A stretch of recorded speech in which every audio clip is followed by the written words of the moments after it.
So good news for hoodie and gym shorts loving John Fetterman. The U.S. Senate will no longer be subject to a dress code. But why would you bend the rules for one senator? Why? What sense does that? Do you have any sense of tradition? This is someone just not taking it seriously, and I'm sort of sick and tired of him. This guy looks like he's in a gang or he's working out somewhere. I think the whole thing is horrible. I think it's part of the deterioration of this country. The last thing before we go tonight, the Senate's new clothes. That was just a taste of the backlash we've seen since Senate Majority Leader Chuck Schumer loosened the chamber's informal dress code for its members. In a statement yesterday, Schumer said this, quote, "Senators are able to choose what they wear on the Senate floor. I will continue to wear a suit." Well, now Senator Rick Scott, along with 45 Republican Senate colleagues, have sent a letter to Schumer demanding he reverse the new rule, saying this, quote, "Allowing casual clothing on the Senate floor disrespects the institution we serve and the American families we represent." Republican Senator Susan Collins even joked yesterday, "I plan to wear a bikini."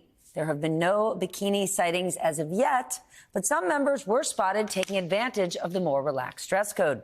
Senator Josh Hawley of Missouri walked onto the floor in jeans and cowboy boots to vote, and Alaska Senator Lisa Murkowski lingered for a bit longer on the floor in her travel attire, which included a quarter zip and sneakers. Many have noted that Senator Kyrsten Sinema has been bending the dress code for years with her eye-catching prints, her various wigs, and a denim vest she likes to wear. But Schumer is not the first person to modernize the dress code on the Hill. If you remember, back in 2017, women on the House won the right to bear arms, a.k.a. go sleeveless and wear open-toed shoes. My goodness, the controversy.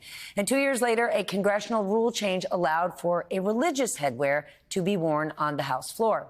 Women were not even technically allowed to wear pants on the Senate floor until 1993. Didn't mean they wore no pants. It meant they wore a dress or a skirt. But what does the one man who is obviously at the center of this whole controversy have to say?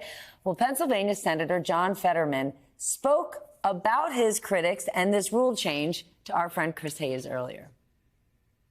I've heard that some people are upset about that, and the right have been like losing their mind. You know, they're just like, oh my God, you know, dogs and cats are living together. And, you know, like I said, aren't there more important things we should be talking about rather than if I dress like a slob?